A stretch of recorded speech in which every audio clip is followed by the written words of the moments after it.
The Match Ball.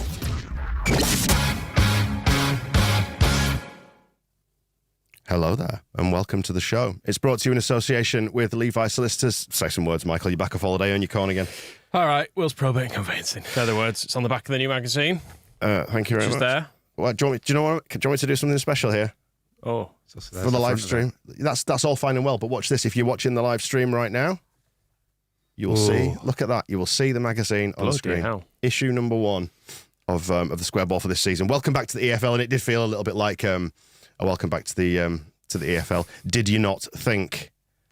I quite enjoyed it. So Dave's actually has just said Michael looks super positive. I did enjoy it, and I did think we actually played really well. The defended, obviously, not so much. Yeah. And we're crying out for a striker. But the bits in between were good. Remember the last time we were at Elland Road? Yeah, exactly. Bloody awful. Yeah. And I know, when did we last win? It's still a game long of football? Time. Yeah. It's still a long time. But, yeah, very long time ago. But when was it kind of enjoyable? In that, like, we didn't win, but we still had a nice time. Yeah, I'm going to stop short of having a nice time because I feel like a bit of a wreck.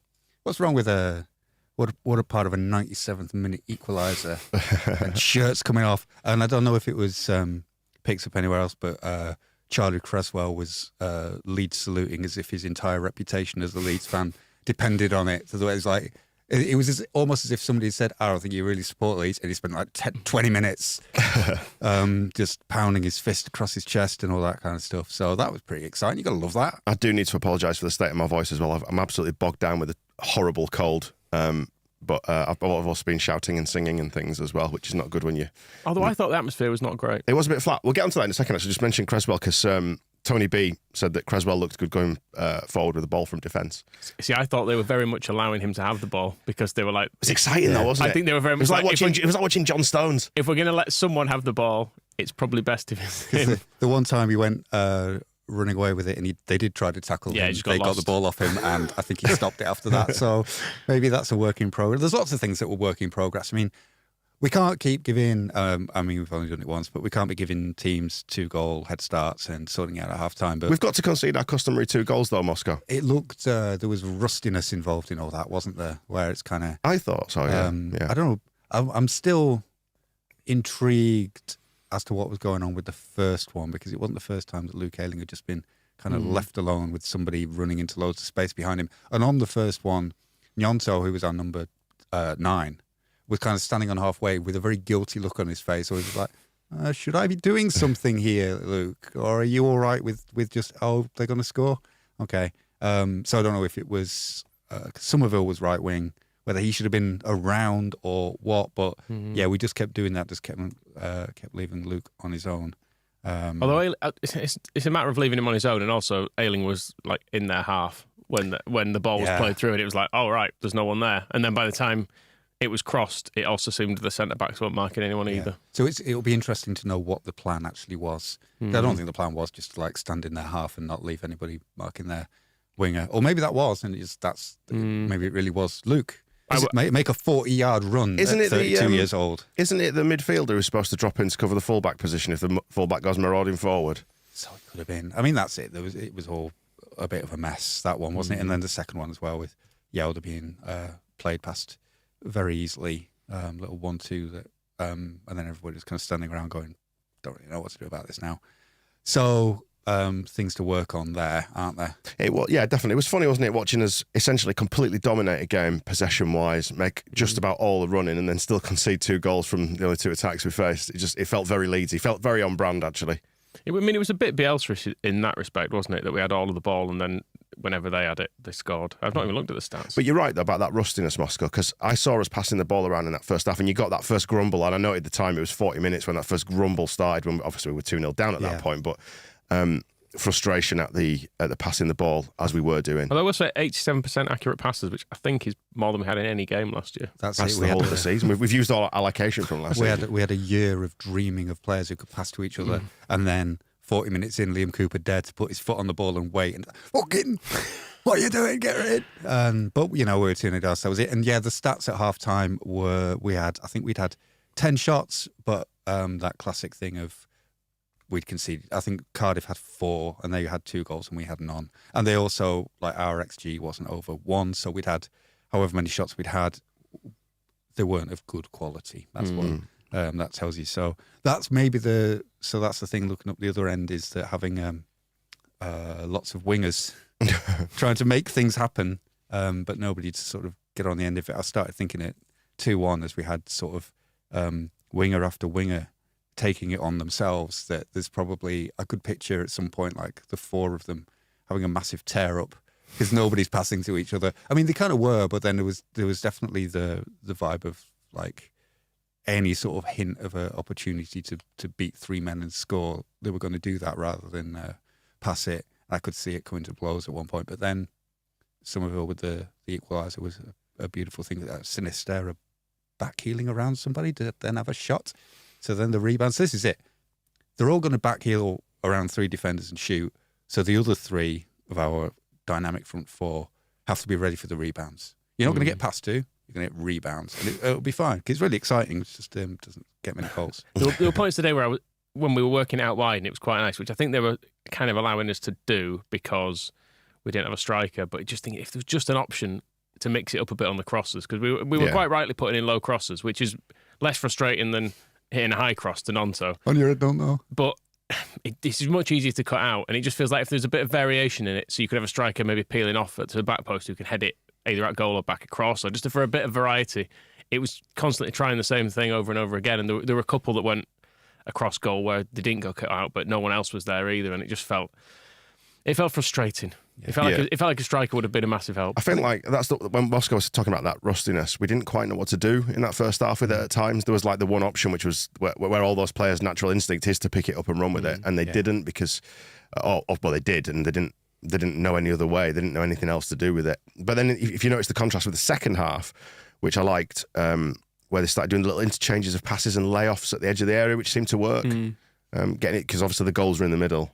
Correct, yeah. We kept going down the right in the first half as well. That was quite striking, and Dan James just wasn't really getting a chance to do anything. We weren't switching play very much at all. It was kind of, that used to be Horace harking back to Bielsa, but lots of teams do it. You attack down one side, and that creates a space on the other side, and so you play Dan James in, and so he has a run in on goal, and that just wasn't happening. And then the second half, we did actually give the ball to Dan James a few times and let him have a little run, a little try, and he should have.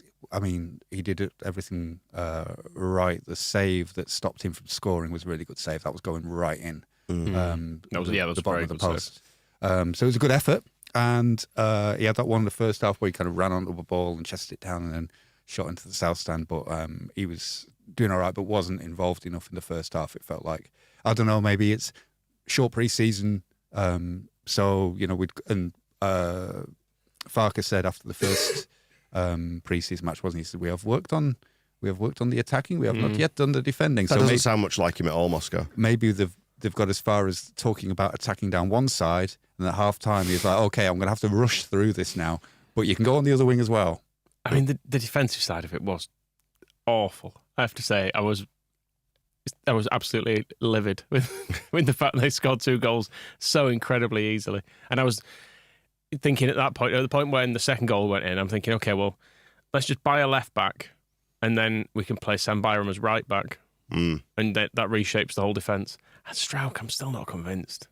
Yeah, he was one of the ones who, and like you say, I couldn't quite put the right word on it. Whether Moscow's used the phrase rusty, but they looked still to have a bit of the jitters about them at times. Maybe just not quite. We spent a long time losing. Not in the zone, not in the same headspace as some. Like you saw Ampadu, for example. Contrast with Ampadu, who I thought he came in and did really well. When he could escape the close marking from the boy referee. Yes, he was following him around the pitch, and there was about 10 minutes where he was constantly on Ampadu's toes, just getting in his way every single time. Yeah, but he was good, wasn't he? He was really efficient, tidy, he kept working it, covered a lot of ground, recycled the ball. That's as many football buzz phrases as I know. No, he's good. I thought him and Gray were both good. Gray for a child, unbelievable. It's great already. Just a couple of moments when I think he thought he was still all the time in the world, like in the 21s, and he got caught. But he'll get up to the speed of the division, won't he? And I think to the end he was tired as well by the end of it. But yeah, the confidence he has to actually, it's kind of what we wanted Rocker and McKennie to do last year, to take the ball in difficult positions and And try and make things happen. And try and actually work something with the ball rather than just doing the easy thing of going, all right, Meslier can have it, I'll pass it to Cooper, give it to a fullback. Just actually taking it on, saying, well, I'm in this team because I'm a good creative midfielder, so I'm going to do some good creative midfield stuff. Whereas it felt like Rocker was like, I can't be bothered. And you can someone else do it. You know, when we watched the 3-0 game back, you know, the one at Ellen Road, not 3-0, and when Farke's Norwich beat Bielsa's Leeds, what was it, 2-1? 3-1? 3-1, wasn't it? 3-1. Bamford got a late goal. Yeah, that was it. And one of the things I noticed from that Norwich side was that they would ping the ball into a midfielder and then ping it back, trying to draw people out of position. And we did a lot of that today, I noticed. Just like you'd give it into Sinistera, he'd pop it back to the defender. And then they're trying to play through the lines. There was quite a lot of going side to side, though, at times, and maybe not trying to progress it through midfield into the edge of the area, which I thought we did a lot better in the second half than the first. I suppose that the bit that's missing in midfield is a number 10, though, isn't it? So that's the person you give it to then do that. Like Norwich had Buendia for that. We used to have Pablo for that. Pablo was sitting next to Pat Bamford in the West Stand. It was done with the pair of them. He came out before the game. It was paraded. No, I was in just before kickoff. You were, because you were selling these, and you got to put your graphic up. No, you're going to cough. I'm coughing instead, Moscow. Sorry, I'm silencing my mic so you'd have to listen to me dying on mic. So that might have been something of Pablo Hernandez. Although it always used to confuse that Norwich had a Hernandez as well, didn't they? When we played Farkas Norwich, I didn't care for him wearing the name of God on his shirt. But yeah, that's a lack. It was noticed, and I think it's hard to tell from the defensive point of view because there was like 2 attacks, 2 goals, and the rest of the time it wasn't like we were really under pressure very often. So like Meslier didn't have a lot to do. It's kind of he's back to Meslier under Bielsa, where he just kind of stands and watches and concedes a couple, and then stands and watches for the rest of it. But there was a time towards the end of the first half when all 21 players, apart from Meslier, were not just all in Cardiff's half, but they were all in front of. They were south of the centre circle because we were just that much in charge, and that's the Farke way, isn't it? Of just like if you have the ball, you can't concede, and so that's the first thing you do is keep the ball as much as possible, try to score. But then there's supposed to be a better structure when we get broken on, but that didn't seem to quite be there. We do. Whenever they attacked, it wasn't only Ayling being exposed. Things quickly got chaotic when people ran into the space behind Ayling. You could look across the back line and include the defenders in the midfielders in that coming back. There was just a sense of nobody quite being sure where they were supposed to be going or what they were supposed to be doing to deal with this. But we do know that, or at least Farke says, like part of his deal is he will deal with this. And I trust him too, a little bit more than I trusted the guy before the last guy before the last guy. It probably speaks volumes about our defending that Somerville scores, and I'm like, the ref better had time on here because we've still got time to get a win. Yeah. Then it went down there, and I was like, ref, blow the whistle. It told a story as well that like when they said 6 additional minutes, I was like, why is it not fucking 9? Why is it not 9? Everyone gets 9 these days. Ridiculous. What did you make of the boy referee and the lack of VAR and all that sort of stuff? A number of people in the comments have picked up on various aspects of it. I prefer no VAR. When we had that goal disallowed, when Ayling put it across and whoever it was that tapped it, and I can't remember. Dan James. And the flag went up. I thought, that's not fair. VAR. Actually, I thought, no, I don't want VAR, do I? And on Cooper's goal, I don't know who was pulling it. I could definitely see a Cardiff shirt like dragged across the width of the 6-yard box on it. Good. And I went, oh, well. You might have had an argument as well for if you've been really picky like Cooper, like climbing up on top of the defender. I don't think it would have been, but it's the kind of thing where in a VAR world you're expecting those things to go. The penalties, I had some little telly action for replays on those. Oh, hang on, little telly belt. Sorry, I wasn't ready. New season, I'm a bit rusty as well. None of telly belt. There we go. None of the penalty shouts looked like really ridiculously nailed on, as if I want to disturb that boy's dreams. You're talking about the ref here? The ref. Yeah, it was all just kind of maybe he's like, nah. That's generally, I'd make a note of them as they went through and just like, penalty, ? Watch the replay and it's right, nah. Yeah, there were a couple Somerville looked to go down easy, and there was a Sinistera one where I think he just got caught under his feet more than anything. Yeah, I think from that one, the Cardiff player kind of stood on the ball and then Sinistera kind of collapsed around him like a whirling dervish, and it was not really anything you'd go, like nobody had kicked anybody. So it was all kind of all right. This is the mentality of a Leeds fan. Zach has mentioned that surely at least one of these non-penalties was a penalty. Are you saying none? It would be nice to have one of them. None of them had me raging, but I'm quite placid. What was the XP on any of them? Any above 0.5? No. So. It feels like a series of ones that are like maybe a penalty. Should maybe give you one. You'd have should join them up and be like, well, you've had enough. There've been enough nibbles. I don't think VAR would have given any. Question for you then. Love a question. What do you think would we need to do or would have converted today's draw into a win? Do we agree that we probably deserve to win on balance of play? Yeah. Defending. Yeah. Are you into that? No, the attacking was fine. We scored twice and we should have scored more. But but that's the thing. Should have scored more. They had absolutely nothing. They never attacked. It's just that when they did, they scored. Paul said defence needs work on transition and we need a striker, but otherwise we were good today. I mean, the Cardiff were bin juice. The defence clearly is going to have work because Cooper looks quite badly injured. Yeah. I don't know if it's Achilles or ankle or something. It feels Farke said he overrolled his ankle, and he did. That's one thing I did see on the replay. So it kind of came straight down on his left ankle, and it like that so went under his weight, and the fact that he couldn't get up from it, you wonder if it was like kind of an ankle ligament thing. That's his move to Saudi dead. Yeah, and it could be, you know, how long he's going to be out for. And Farke was already going on saying he wanted more centre halves anyway. So, but he's got for now Strout, Creswell, Hjelde. Who else? Any others? Montero sounds pretty big. Yeah, Montero's supposed to be. Chris Moore.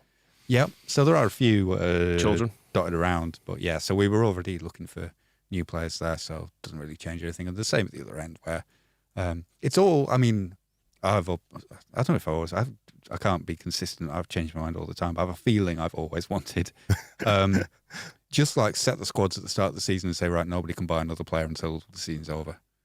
So you start the game because it's almost like a false start today. We start with this team, but then the team that starts September could be completely different. We could have sold some of these. We could have bought a load of more players. So no, I don't know. Maybe it's because there didn't used to be transfer windows before. You could just keep buying players all the time. But it felt like people got things a bit more settled. There wasn't that panicky rush for the deadline that means everything changes. So you could start with the first game of the season and feel like, yes, this is the team that we're going to be watching for the rest of the year. Whereas now it's kind of like, yeah, we might be watching these guys for another month, and then I don't know, wouldn't be surprised. I mean, Poveda came on and was really good, but if we sign a player to play number 10, I can still imagine Poveda ends up on loan somewhere, and it's a mad situation to be in, and it's all because the Premier League would like another month to settle their squads. Thank you very much. We don't want to hurry ourselves. We would like to let the Championship start and see if there's any good players there that we want. And then we'll buy those and just mess things up for you. David is suggesting we should have kicked it in the net hard. We did. That's what a striker would do. I mean, Somerville did at the end. That was pretty hard. Cooper headed it in the net hard. That was a good hard header. And as Wedgebot says, Willie hit the bar that time, and Wedgebot was screaming. Oh, that one moved down through loads of people. We were on to goal of the season territory there, weren't we? That was unfair. He had a go in the first half with goal of the season as well, that volley. How close was that? A foot. Oh, okay. So it wasn't really close. I kind of suspected that was actually a lot further wide from the cop. Oh, okay. It was close enough for an ooh. Did you expect the net to rattle when Dan James broke free on the edge of the area around the D and then he twatted it into the south stand? Snatched it a bit, didn't he? He finished the one that Ayling was offside for.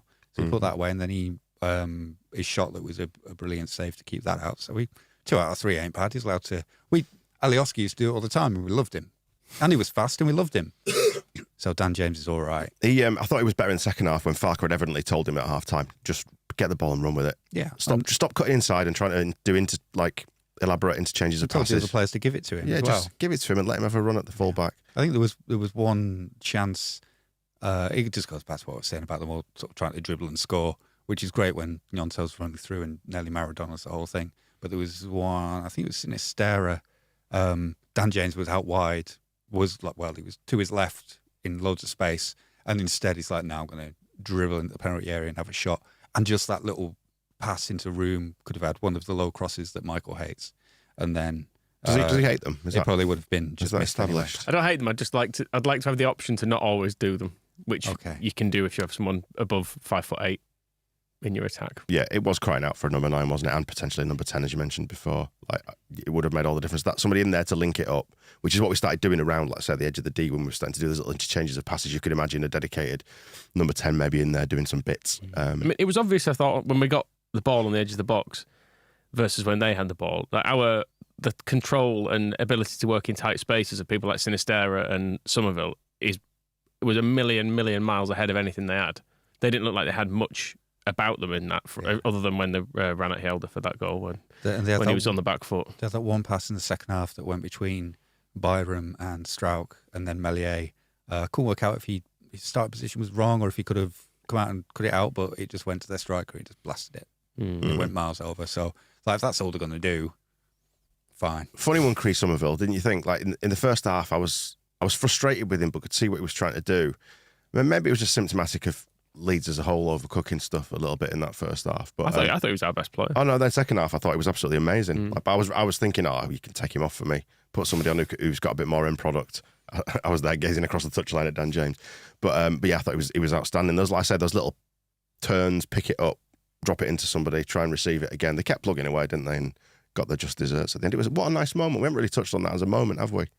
And he can finish is the other thing as well. I know we've not seen a huge amount of him, but I feel like the goals he's scored have been good finishes in difficult situations as well. Like that one today, it's very easy to not even get that on target the way it comes to him quickly, and his body shape's not really ideal for it because it's just dropped to him. Like Sinisterra's shot, wasn't it? It seemed to hit a clump of about 8 Cardiff players and just dropped out to him, and it was a great finish. It was a lovely moment. There was also a bit of the going, stop celebrating, get back, get back and win. We've got loads of time. We've got loads to add it on. Put your shirts on. Do you know what Daniel Farkas said, by the way? Just the comments are just coming through. It's a scandal Leeds didn't win. I said it's a scandal Leeds didn't win. It's a scandal Leeds didn't win. Did he say anything about the EFL being corrupt? No, but he did say it's important to strengthen in all areas, bar goalkeeper. Okay. Yeah, and then watch Meslier and Darlow break each other's legs in training next week. And presumably we have signed Darlow to be number 1, so I guess the plan is to sell Meslier, and then goalkeeper is a bit of an issue. If nobody buys him, then it's not a problem. But I would. I mean, I'm Team Meslier. I would keep him forever. Darlow, $400,000, good goalkeeper. So fine, doesn't make any sense. And it's goal. He's right. If we keep Meslier, then it's perfect. We'll be stronger than we've been in the goalkeepers. Goal peaker. No, the old goal. Try again. The goal peaker. The old goal peaker position that we've been for a long time because we've got 2 good ones and a new goalkeeper coach who might have more about him than, I don't know if he's got a YouTube channel like Marcus Abad did, but he worked with. So who was it at Norwich? Angus Gunn, John Ruddy, Tim Krul. They're all decent keepers, so he didn't ruin any of those. So I've got another question for you. That all seems fine. Let them duke it out. You know you like questions. I've got another one to fire at you. Do you think that's 2 points dropped or a point gained in the end? 2 dropped. Yeah. Don't know. It's very early. Thanks, Moscow. Thanks for your thoughts on that. It's 46 games this season, isn't it? So it doesn't matter now. When it looked like we were losing, I admit I was fully rationalising it, going, well, Sheffield United lost 11 games last year. Yeah. And went up quite easily. Coventry lost, didn't it? It was the first 9 or didn't get a win for the first 9 and ended up in the playoffs. So let's hope we don't win in the next 9. Nah, it just means there's a lot more licence. There won't be, I don't think there's any teams like Luton got into the playoffs. Are they any good? Sheffield United. I mean, Paul Heckingbottom just managed the champions of this division. No, they came second. All right. So that's how bad he was, or who won? Burnley. Right. Vincent Kompany, he's been a manager for about 2 minutes. Dear just me. came in and said, "Tell you what, lads, pass it," and then they went up. It's fine. I don't think the division is at its strongest these days. It all feels like a work in progress from just about everybody's perspective, doesn't it? Yeah. Like you expect people to come, people to go, and all that. It's a shame in some ways because I actually liked all of the players who played today. I think they've all probably got something to contribute, but equally one of or several of Meslier, Nonto, Somerville, someone's going to have to go. Why? because there seems to not be the money to buy people otherwise. Don't buy anyone. Stick with this. No, but let's buy a striker. Chuckle today. Let's buy a striker. I'd like another midfielder as well. I want a number 10 and a striker and a left back. Maybe the 49ers. Maybe a right back as well. Because there was a bunch of them there today. There was and a centre back. Various gridiron celebs types, around the place. Maybe they could get their wallet out collectively. Yeah, I saw some pictures on Twitter. I don't know who anyone was. One of them filled out a shirt very well. He was quite a big fella. Strapping lad, was he? I don't know who he was, but he looked big. So I wouldn't fuck with him. They could all dip into their riches, and we could stretch the old FFP a little bit, because we should have plenty of room for them to put some money in and just buy some players and keep the other ones. Tyler Adams played quite an interesting role today, because at half time he strolled onto the pitch, put his arm around Archie Gray and started pointing at various bits of the pitch. I don't know if he was going like, no, Jesse says that when you're there, you should do this. He did it full time as well. Yeah, so he Do you spot Jorginho's pyjamas? Do you know what I've got a note that says Rutter PJs. I thought they worthy of a mention. Get him dressed in his PJs. You ever see it when you go in the supermarket sometimes with somebody there in their pyjamas? Yeah. Same sort of vibe. I feel like he might wear like a Superman outfit like a kid does. You know, when you see occasionally like someone dressed as a princess or something in a supermarket, you're like, fair play, whatever you want. You're 6. There was a bit of a mention. He said, like, talking about the slight communication error. He says, the first Cardiff goal was not a major tactical issue, but acknowledges there was a communication problem, which contributed to the space which Callum O'Dowd found himself in. So yeah, it wasn't supposed to be like that. So yeah. Perhaps we can put that down to rustiness anyway. I mean, it wasn't happening in the second half, was it? I don't know if that's because Cardiff just went like, we'll try and defend these 2 goals. Yeah. And it was clear that once we'd got Cooper's goal back quite early, it was just us attacking constantly, so it was set. But it didn't keep happening, and Sam Byram seemed to. I mean, I don't think Helder was doing terrible things in the first half, but I thought Byram came on and was very good and sort of proved why he's definitely worth having around. I think I stand by what I said the other day, that if we have Byram available to slot in at left back or right back whenever we need one, and then better first choices, we've got Ayling, possibly Cody Drama, Yelder, Firpo's around. Firpo was there. He was sitting, and there was Adams, Harrison, and Firpo were all sitting together. Well, that's nice. True. He's had a nice day out. You see, he was he's not quite ready for 90 minutes. Said Farker in the press conference. Just saying that he was tempted. Sam Byram. He was tempted to start him, but given how little football he's played last season, he didn't think he was ready for 90 minutes. Yeah. Hence the lack of starting the game. But he's good. He's a bit. I don't know. Maybe Darlow's a bad example, but you can see there's bits starting to feel better where it's like, okay, if we do need a fullback from the bench, it's Sam Byram, who is a very good fullback. And then if we do need a goalkeeper off the bench, it's Carl Darlow, who is a very good goalkeeper. So there's where we've actually done some stuff. We've done it quite well. Ampadu looks good. Archie Gray is going to win the Ballon d'Or this year. So those positions are fine. But there's obviously, it's just the rest of it. If Ampadu gets injured, that seems to be a problem at the moment. Yeah, that's what I say, get a midfielder. So centre back, midfielder, left back, possibly another right back. Depends. Number 10, number 9. Well, if Cody Drama stays, I don't really need another right back if we've got Byram, Ayling, and him who can all play there. Yeah. That seems fine. Left back, we know we can't trust Junior Firpo as a footballer or to be fit. So buy another one of them. Buy another centre back because Liam Cooper's out for the season. I've decided. Stu Nick disagrees. Says I still want my Firpo mug. He'll destroy this league. He can have the mug, but not watch him play football ever again. We should have done them mugs at the Southampton game. I was saying that there was such an open goal. I put in our internal communication channels that we should have done a giant mug for Victor Orta. Because no one's going to want to see that face. A giant mug. I know. It's a gag, but it's not something anyone's going to want. And it's not something anyone's going to want in the house because it'll just make you angry. Yeah, we've got Lee and Cheese is mentioning, we've got JB obviously if Ampadu gets injured, but you're very quickly down to the academy level purchases. I would like some respect put on Shackleton's Ampadu's name. more of a sitting holding type player, isn't he? I don't think. Then it's Lewis Bate. Oh shit! Yeah, forgot about him. So there are these.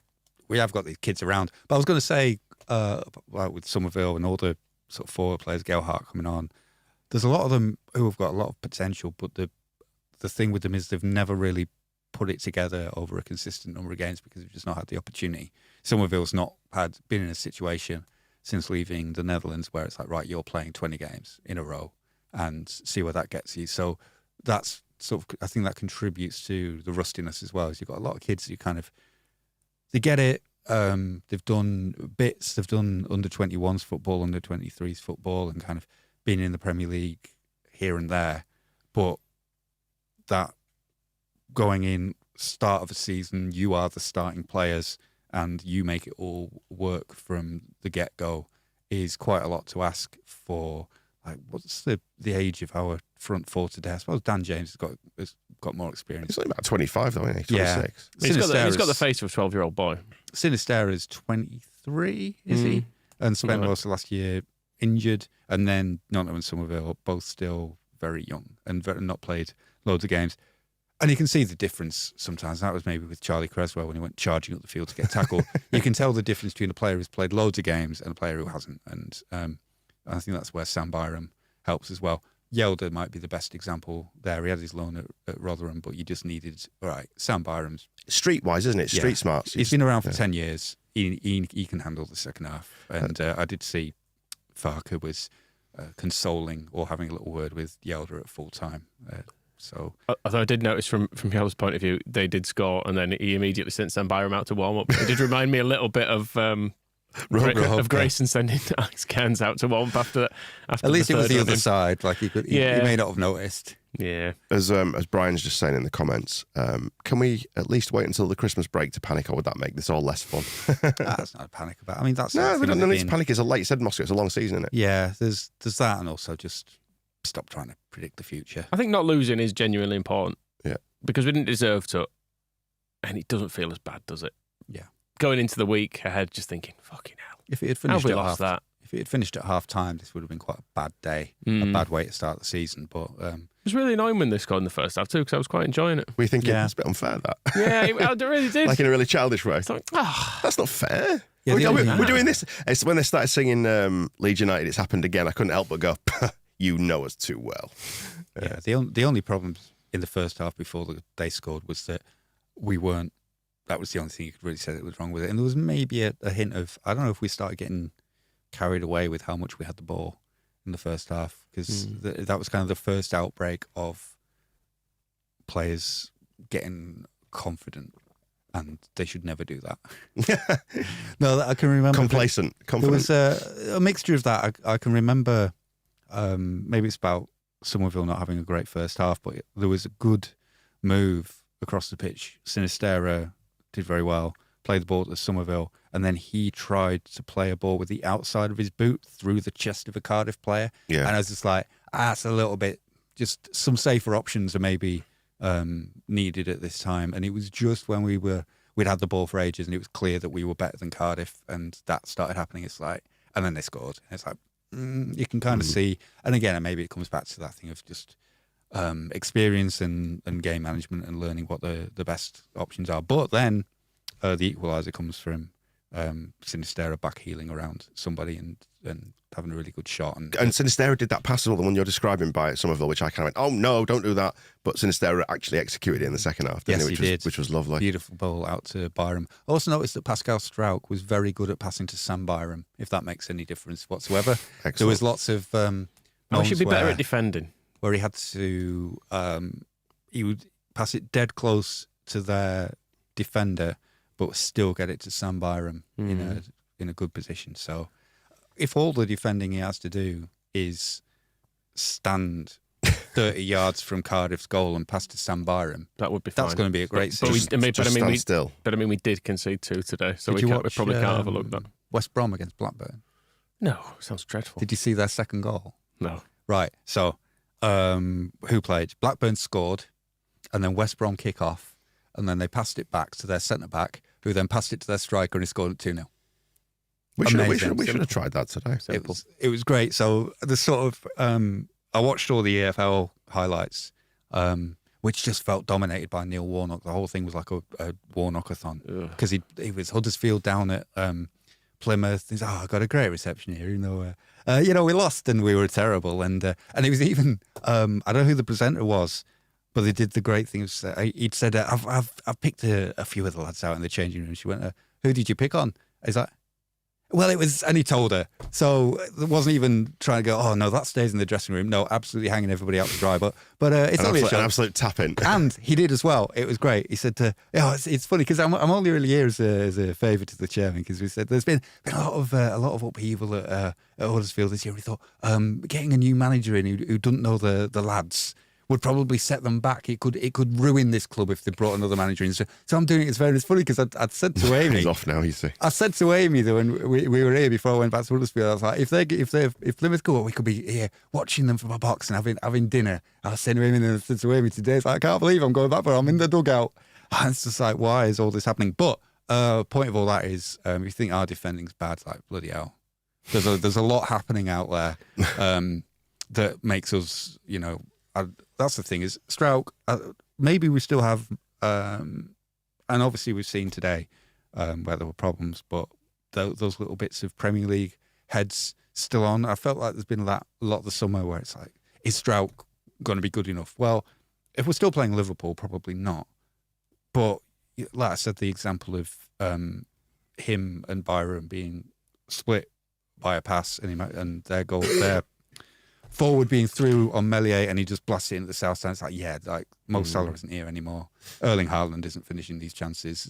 There's less to worry about, and maybe we can get away with some worse players. I had a moment or two stop when they broke. Was it when the number 12? Yeah, and he skied it, and I thought, that's EFL versus Premier League, isn't it? Yeah. One thing I've always wanted Strauch to do is hurt people a bit more, and when Creswell came on, he did it almost straight away. One of those high balls where a defender thinks straight through the back. He thinks I can knee him in the back here and win a header, and no one will care about it. Jurgen Klopp's ruined that in him. I really wish Strauch could do that. I've never seen him do it though. He did. He broke that lad's ankle. Yeah, but completely by accident. I'm saying I wish he'd done it on purpose. Well, that's it. And then he had Jurgen Klopp. Klopp storming around. I still remember Klopp's face when Van Dijk went over to Strauch and was like, "Oh, are you all right?" Like, because you've hurt him, and Klopp was standing in the back like, "How dare you even speak to that thug?"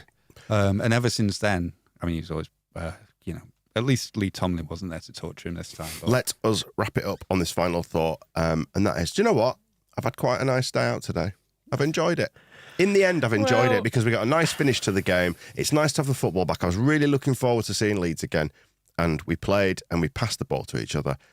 And there's a long way to go in this season yet, and activity still to happen in the market. Booed off at half-time. Booed off at half-time, 2-0 down. You enjoying it then? Booed off. They were booed off. Were they booed off? Well, it coincided with a bit of booing for the ref, I think, because it'd missed something or let something go, or whatever it might have been. But no, it was all right. So I'm coming away from this one relatively happy and hope that the necessary improvement happens. What about you? Happy? Ish. We should definitely have won. Mm-hmm. But the fact we did enough to win and looked so much better than them gives me hope, I suppose. Mm-hmm. Moscow? Yeah, about the same. It all feels like you can't... We had some excitement at the end. That was good. And the whole second half was pretty exciting.